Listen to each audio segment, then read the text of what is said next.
In Ozeania, for the last 4 or 5 years, we've been collecting our stories and bringing out research about those stories from the ocean edges and the grassroots.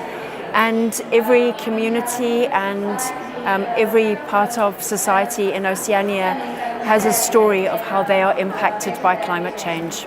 So we are affected in many ways, from the challenging weather systems, the increased frequency of storms, through to rising sea levels, salination of land, and the degradation of our water systems across our region.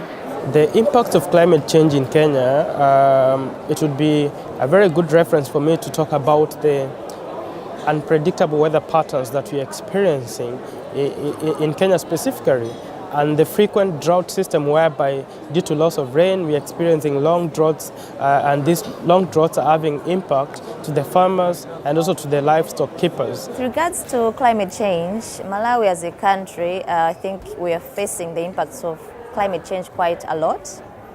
As you know, we are agro-based, and most of the local communities focus on farming for their livelihoods.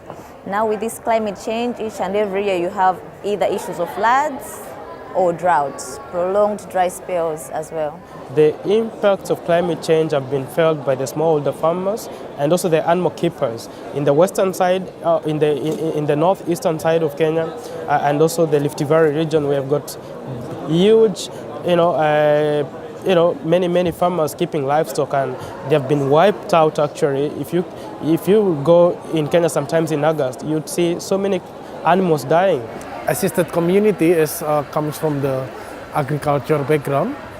So when there was a climate change like now, they experience like a longer dry season, in which it's impacted in their harvest failure.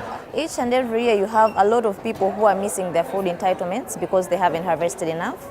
I think for last year we had about 6.8 million people who are missing their food entitlements. So you can imagine our work means we had to bring in support from other areas as well, support the people who are missing their food entitlements. So in terms of food security, I think we have really been hit hard. People are moving from the rural areas, coming to the urban areas, seeking for alternative sources of income, which the urban area does not offer because of tough economic times. So this has been as a result of climate change being felt in the rural areas. Farmers are losing their crops, farmers are losing their animals, and they have to look for alternatives. So they migrate to the urban areas. Also, in terms of the disaster now, it creates a lot of flooding, landslide, and a lot of things, and it's really impacted our community, and therefore we as the member of Caritas, we would like to work with them, put the community in the center of it, to work and collaborate together. We need action to be happening now because climate change is happening in Oceania. So we need the countries to be looking and ratcheting up their ambition and making sure that they're doing everything they can to combat the effects of climate change and the causes of that.